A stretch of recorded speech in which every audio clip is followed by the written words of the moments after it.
It's one small step for man, one giant leap for mankind. This is the Cosmick Voice.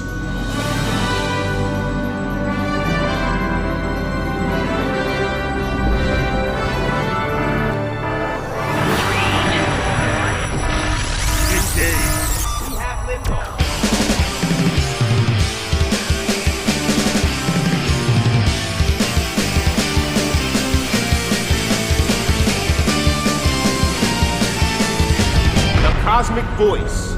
Music, talk, and nothing but business with your hosts, Chris Natalini and Mick Michaels.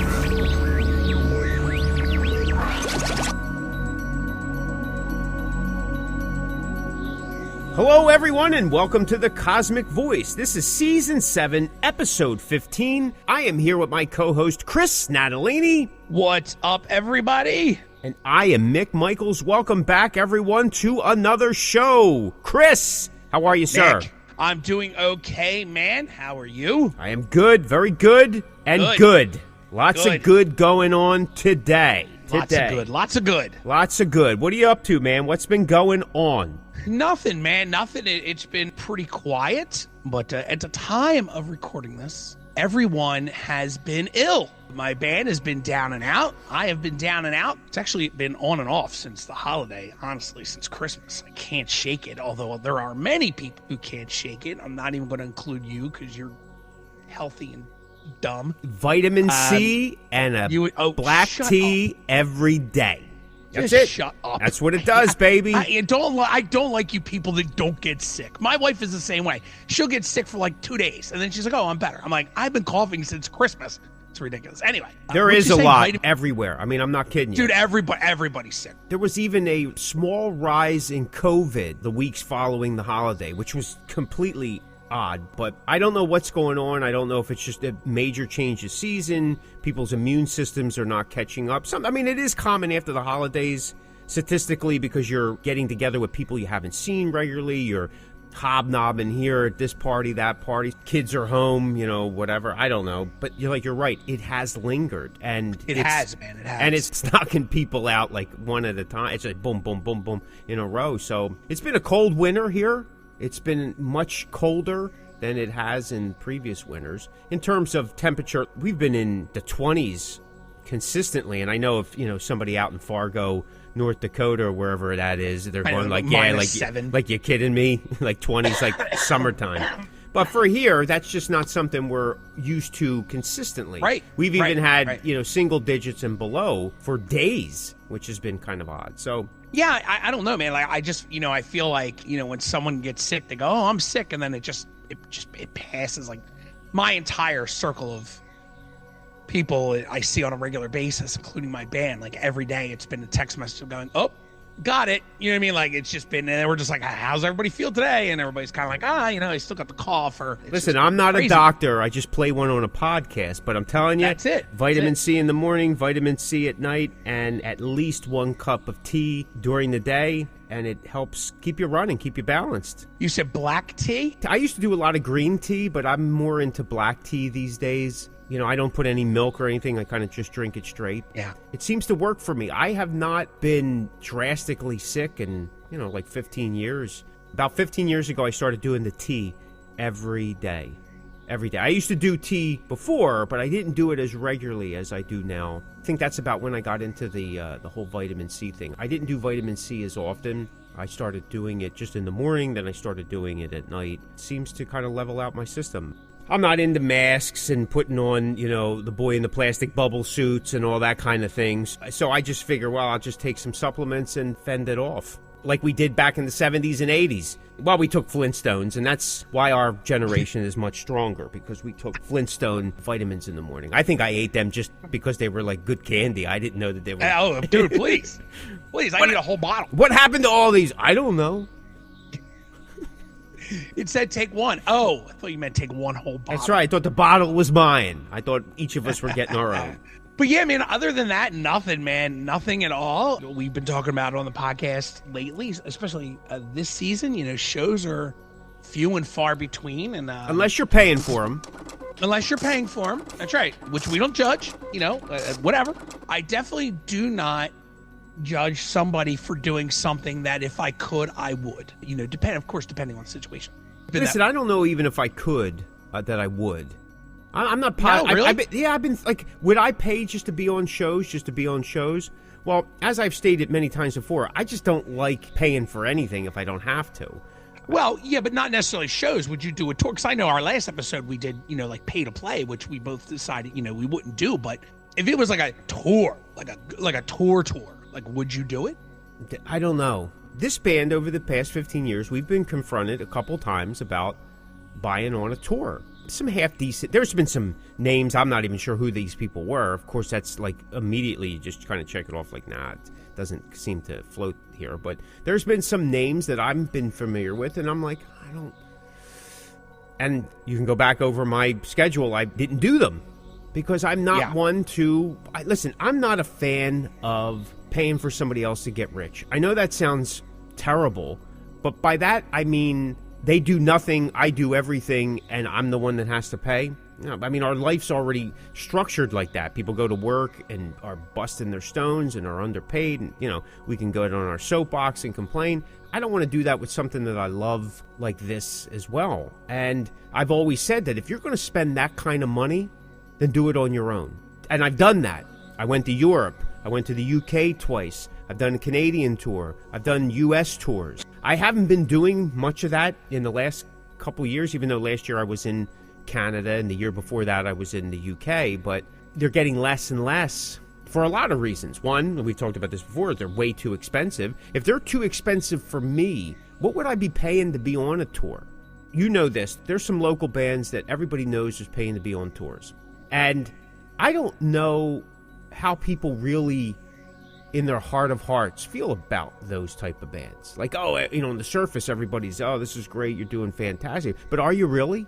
Now, again, we've talked about this before, and it's no secret. I mean, Van Halen paid to be on tours back in the 70s and 80s. And again, it's not like David Lee Roth went into his pocket in 78, 79 and go, yeah, here's $100,000. No, basically the record companies kind of floated these bills, put these packages together.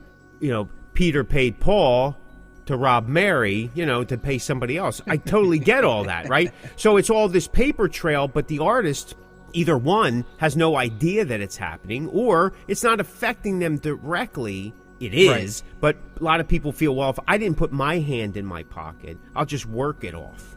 You know what I mean? Right. And yes, it paid off for them. Sure it did. But does it pay off for these other guys? I don't know. It depends. I guess if they keep doing it, then it is paying off, and it's feeding an ego and all that kind of stuff. I just don't know if that's what I wanted out of this whole ordeal. If that was the case, then I would have done it a long time ago. I really would have. I think that I probably could have done it and just dealt with it, but it wasn't my decision alone, because the way I structure things, I mean, it's a band decision, and no one has ever been on board to do that. So we haven't done it.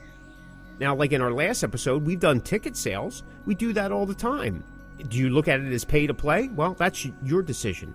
But we do ticket sales. It's an opportunity to get people to the show, make a little bit of money, and use it as promotion.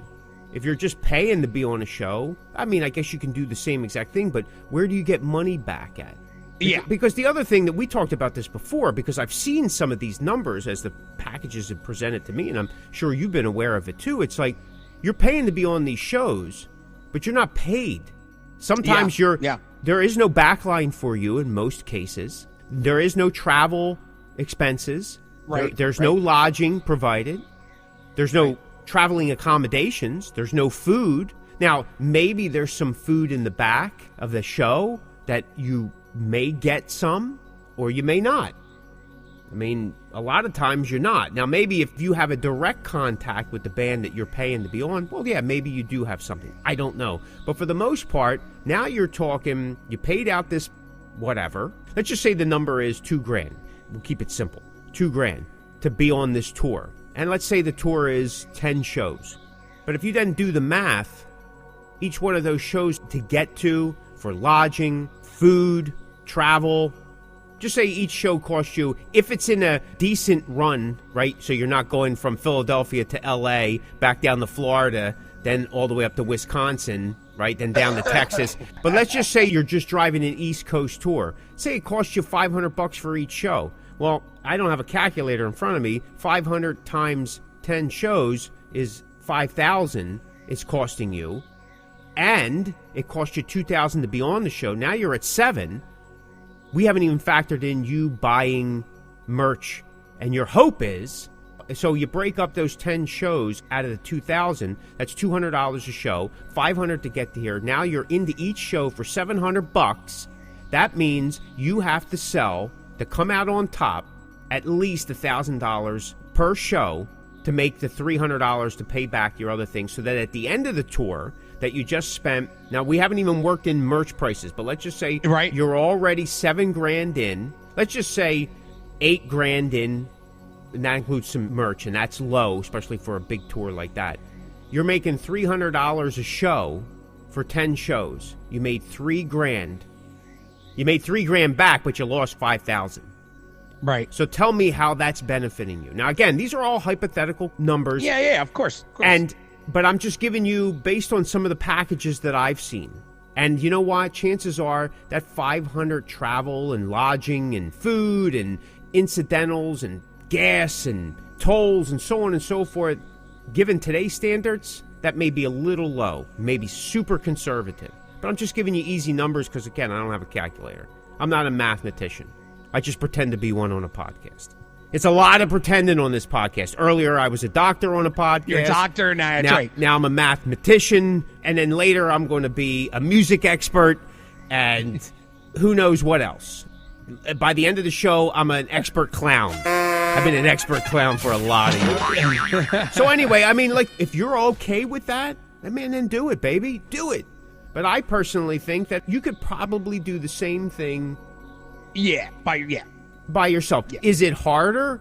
It's harder now. You and I talked about it privately. Yep. Prior to COVID, it was not as difficult as it is now. And I'll tell you what's been happening is these little regions, even states, they're closing off to outside bands unless you are somebody of something, whatever that means. The weird thing is everybody says there's no original scene anymore. It's all covers and tribute bands and stuff like that. And you and I see it, so there's some truth in it. But the flip side is, you go on Facebook and some of these other social medias, there's original bands touring all over the place all the time. 90% of them, you don't even know who they are. You don't even know, yep. But they get in these numbers, they're doing this thing. Who are these people? How is that possible? There's no original scene because covers and tribute bands are dominating in the local and regional. But there is this original scene nationwide that's happening for a bunch of bands that most people don't know. So how is that? You see how screwed up this is? It doesn't make sense. It doesn't make sense at all. Doesn't make sense at all. Because I can name 3 venues, I won't, but just in our area alone, that at least 85%, 90% of their shows are cover and tribute acts. I guess that is the way of the future for original bands to survive. Whether you're good or not, it doesn't matter. As long as you got the money to float the boat, nobody cares one way or the other. Because you're doing all this promotion. Is the headliner promoting you at the same time? No. I would say no. Are you added to their tour poster? Yeah, maybe, probably. But however, they're probably never mentioning your name in the interviews or in this or that. And you know what's funny? These bands that I know that are kind of paying to be on tours, and you know it as well, you see them posting pictures, here we are here we are in this city, we're on stage. You never see them with the headlining band. Yeah. In the old days, that's true. In the old days, whatever that is, yesterday's the old days, considering how time goes. Boy, you can just hear the bitterness in your voice, Chris. You can just hear it. I can hear it. Anyway, in the old days, the openers would always take pictures with headliners. Yes. Like, they're hanging, they're talking, we hear stories, they're in the hotel bar talking about, I don't know, favorite this, that, and the other thing, Columbo movies, but you're not seeing that. So how is that even possible? It just doesn't make sense. It doesn't make sense. It doesn't make sense. It doesn't. I think that bands probably assume that they'll get, I don't want to say get something out of it, because that's not the right word. But it is. You're right. You're right. Anything that you do in that capacity, an investment, you make an investment, you're expecting to get something out of it in return. That's just a but are you getting the return that you're thinking or hoping that you're going to get? Well, that's the thing, right? That's the thing. And that will go into like a lot of what we're going to talk about in the topic today. There's that balance. It's like what's feeding the ego and what's actually feeding the bottom line. And listen, I'm the first to say, being an artist, being a musician, I've never been the best business person. It's very difficult because you're fighting this passion. And I've talked about it before. I've wrote about it. If we all had this excess amount of money and didn't care what people thought or the judgment or how it looked, we'd all go, yes. How many of us go, yes, before we even know the terms? We talked about that with the tickets, selling tickets. A lot of bands will just go, yes, and they don't realize what they're getting into. I've done tours where I'm financing them myself. My band's financing themselves. We do all this stuff. We'll do endorsements and sponsorships, and we'll do ads and promotional pieces. And, I mean, I've done crowdfunding, but I never just take somebody's money. Everybody always gets something. Listen, I'm not a charity case. I don't understand that. Does it happen at times? Well, yeah, that's the person's decision. People will not take certain responsibilities because it's become so easy to do. And I think, using that analogy, I'm not a psychiatrist, but I play one on a podcast. That's how I think musicians have gotten. It's gotten so difficult. The challenges are so great. The roadblocks are so many that it's just a lot easier for us, and us as a whole, to just pay it and do what we want to do. Yeah. No, you're right. You're right. It's not that I'm judging people in this. Hey, if that's what you want to do, you can afford to do it, whatever. Hell yeah. Hell yeah. It's just not something that I think I'm ready to do, prepared to do, want to do. And again, maybe we'll be able to talk about that more in the topic of the show. I get, because the music industry is so weird now and the way people consume music and, you know, do people still care about original music, blah, yada, yada, yada, the same thing. Like, I always wonder, are you really getting out of it what you think you're getting out of it? I mean, yeah, the object of, you know, being an opener for a national band on a tour is that you hope people will see you and follow you and hope to see you again when you come back to their town. But does it really work like that anymore? I don't know. Think about this. What happens when the money runs out? You're not on that tour anymore. You're not going to be asked, like, oh, you guys going to do the tour again? Well, I can't afford it. Well, that's it. Hot potato. So what happens when the money runs out? That means, where are your hit songs? And listen, hit songs are difficult to get today. I get it. Where are your organic numbers? Well, nobody gets organic numbers. I shouldn't say nobody. There is a percentage that still get organic numbers. But here's the thing, and I shared a video with you the other day. Mm-hmm. You have label executives basically saying now, and this has kind of always been the case, especially the last 20 years or so, that you, the artist, the band, the musician, have to have your own thing already going on for them to even take notice or want to take you on. Labels aren't interested in developing artists anymore over a period of time. They want a sure thing. They want a sure thing. So if you're already moving units, that means CDs and merch all on your own, you have a growing following, you know how to engage an audience. Not by on stage. I'm talking about all this other things. They're even saying it now. We've been talking about it for 7 seasons. As an artist, you got to wear 7,000 different hats. Yeah. They'll be the first to tell you that it has nothing to do with creativity or ability anymore. Yep. It's what you can do elsewhere. So that means you don't even have to be good. You just need to be good at social media, interacting with the public, creating. You have to be a content creator. Everybody on Facebook now is listed as a digital content. What does that mean? What does that mean? You just share stuff? You have to inundate people with stuff all the time to build an audience. That's what they want. Because they want a turnkey. They want a guarantee. Now, there is no guarantee, but they want a better guarantee than some new band that has great musicians and great songs, but only has 700 likes on Facebook. Do you see what I mean? Oh, yeah. Oh, I know. It's become almost impossible. This is why you have people who don't necessarily have the talent, the ability, the skill set traditionally expected as artists. But they have all this other thing that most traditional artists don't have. Yeah. They're in with the times type of thing. It's a tough nut to crack. Yeah. It really is. But you're having labels now. Labels, they're not interested in doing that. Why do you think that nobody puts any money out? Yeah. Unless you put money out. Unless you do it, yeah. So if you're going to do it, then do it on your own. Yeah. Yeah. It really is a sad state of affairs. If you're, like you said, are you getting what you really think you're getting? No, the truth is you're not. No. But if you're doing it on your own, and I'm not saying that's the way to do it, I'm just saying it seems feasible. At least you know the numbers are real. You can kind of gauge from it. When you're counting on somebody else who doesn't do what you think they're going to do, what happens? And like I said, you can join labels today, and they want you to pay for, you need extra promotion, you pay for this. You need this to pay for it. You want your song brought up for playlists, you got to pay for that. You want your song brought up to charts to review, you have to pay for this. You talked about it. You get reviews, which are a complete waste of time in my opinion. Reviews don't help anything. They don't help anything. If it isn't negative, it doesn't stir up enough whatever. But people want you to pay for reviews. Pay for a bad review? Why would you do that? You got to pay for interviews now. That's crazy.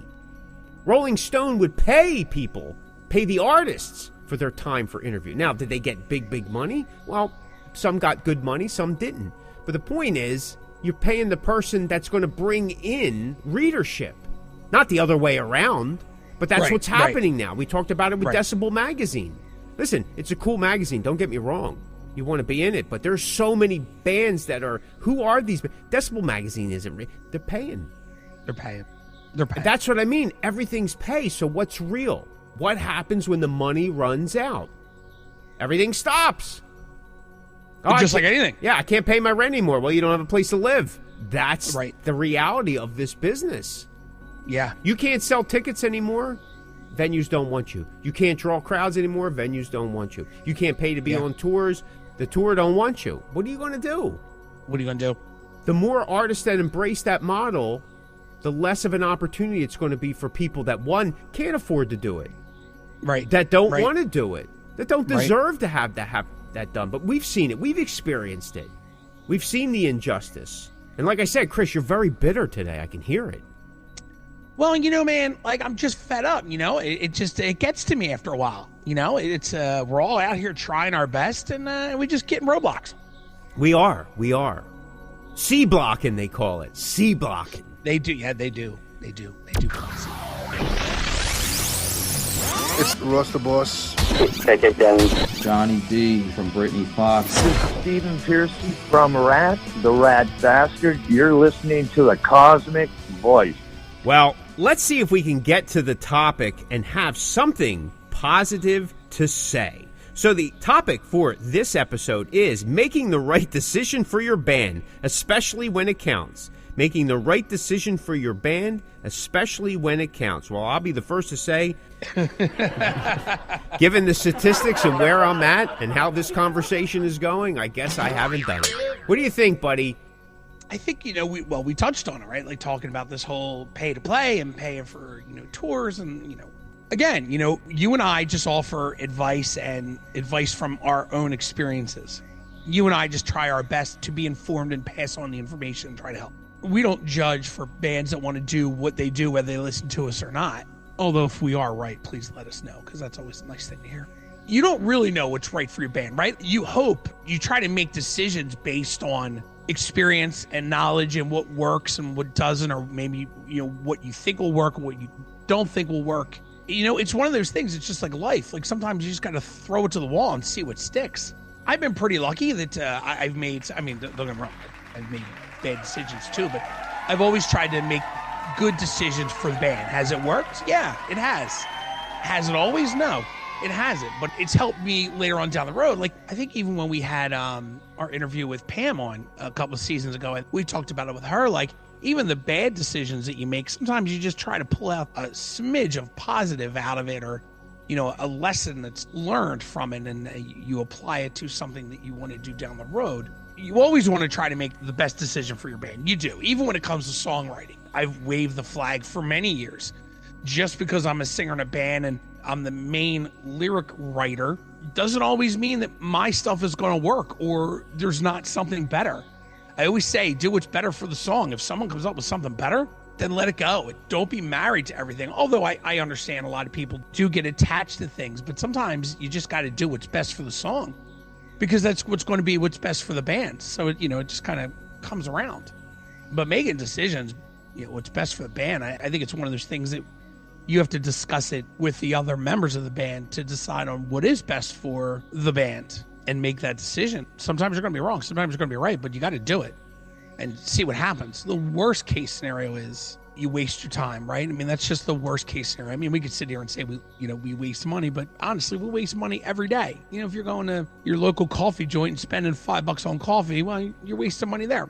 So the worst thing that you could do is waste your time. And is it really wasting time if it doesn't work out? I mean, I don't know, because you get to learn something in the long run. So make a decision what's best for the band. That's also kind of what you and I were talking about earlier. Well, what's right for me may not be right for you. We just talked about buying on tours, and I'm opposed to it too. I'd rather use that money and fund my own tour. But let's be honest. If Exodus came along and said, "Hey, you want to go on the road?"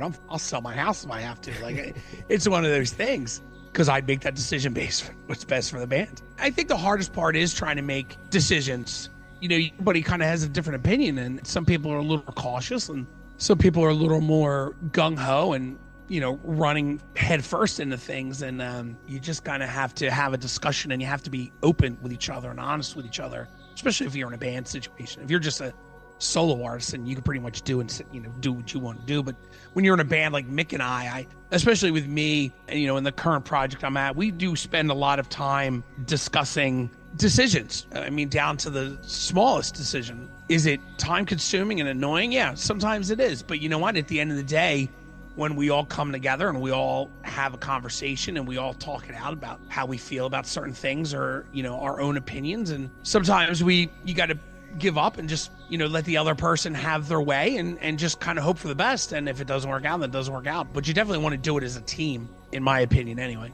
But making decisions for that's hard, man. That's a hard thing to do because you don't really know what's right or wrong. And you could study the industry day and night. You can make decisions based on that, but even then you don't really know what's going to work. You don't, no matter what. I mean, it's just one of those things. I think it's a balancing act for sure between what you feel will be the best for the band. And I think that, like you said, there's no guarantee. You can have all the information, and there's still a possibility that it may not turn out the way that you want or hope. I've had that experience countless times. Yeah. Which then sometimes you go back and go, man, maybe I don't know what I'm doing, or, this, that, and the other thing. But at the end of the day, and I've gone through this for years. I mean, with this band, multiple times. And I've thought long and hard about it, saying, well, what am I doing? And I don't want to second guess myself, because we can easily do that. I should have did this. And then, of course, you have the peanut gallery always telling you afterwards, because, hindsight is 20/20. Well, no crap, right? But I think at the end of the day, a lot of it, for me, is based on a level of integrity. What does that look like if it does happen? Is it something that I can sleep well at night with? Am I going to constantly be looking over my shoulder? Am I going to feel a certain way? Does it put me at a greater risk down the line? Now, listen, we talked about this before. I said it in the last episode. Sometimes you just got to take chances. That's it. I mean, this whole business that we're in is about chance taking. Like, you got to sometimes throw caution to the wind and go, all right, I'm going to do this. And those times, I think, will be so evident that that's what's happening, that the experience itself is reward. And I know a lot of people will go, well, that doesn't make sense. Well, again, you got to find it in your heart and how that works best for you. However, there are things that when you always have some type of small amount of doubt, or there's something that just isn't sitting right with you, they're the type of decisions, in my opinion, that you need to really balance out. And if even at the end you go, okay, not 100% comfortable with this, but I think it's worth the shot, then there you go. But you can't have buyer's remorse or regret afterwards. Like, when you make these decisions, you got to sleep in the bed you made. You take responsibility for them. A lot of people don't do that. They blame other people. They point fingers. Well, you were never on board. I told you not to do that. sometimes if you go, maybe I shouldn't have done that. I was hoping for something different, but here it is. But you move past it. You can talk about, hey, listen, I wasn't real happy with that decision. This is what I've done. I've done that.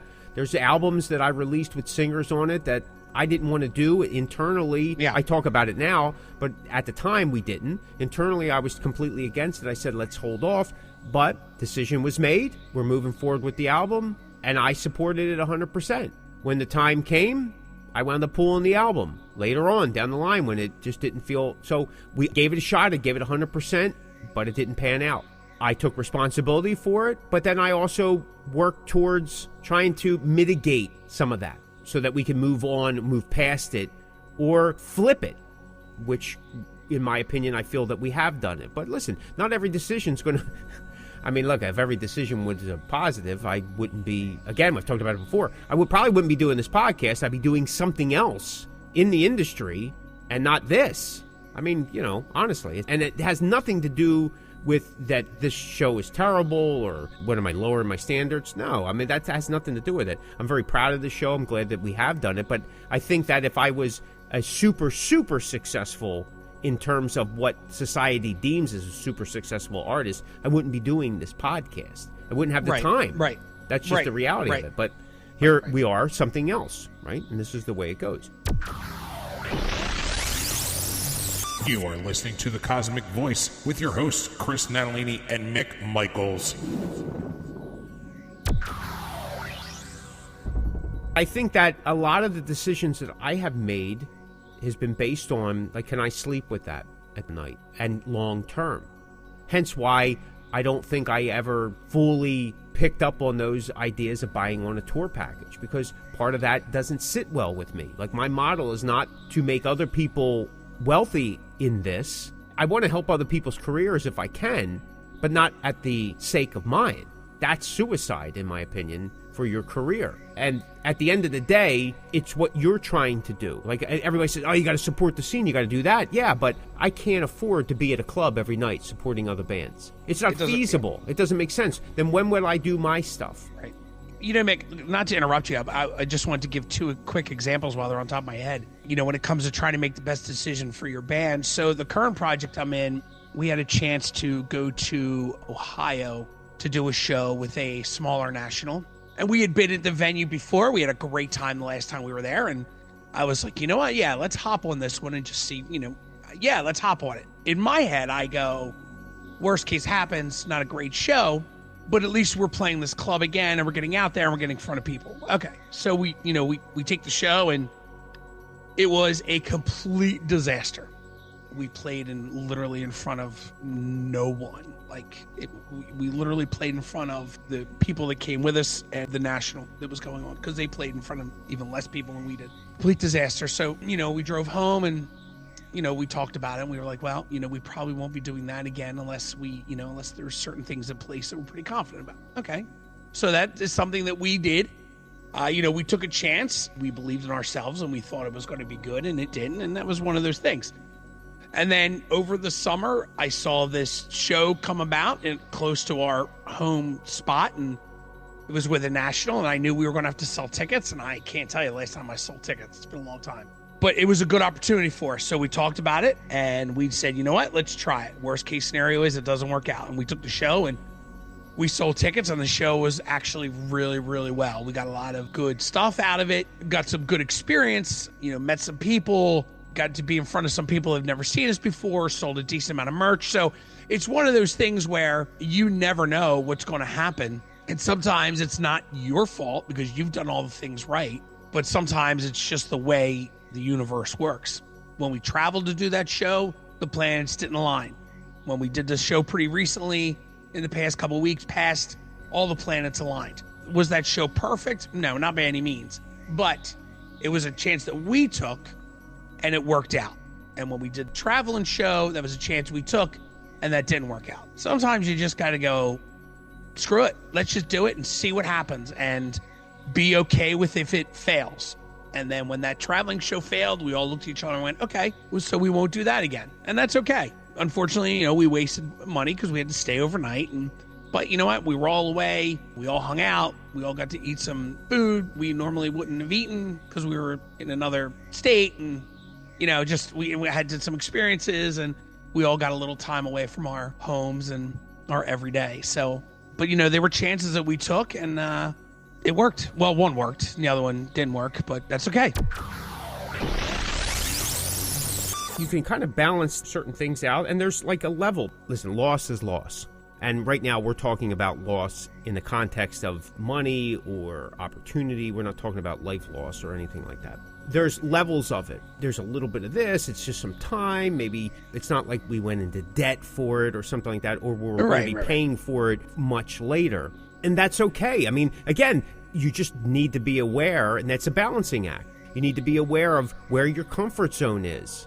With any decision, it really comes down to a level of comfort, doesn't it?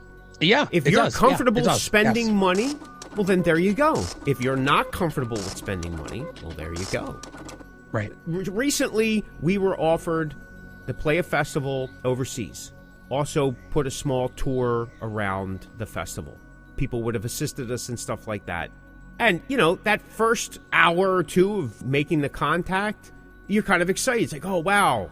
I'm not going to say where or who or anything like that.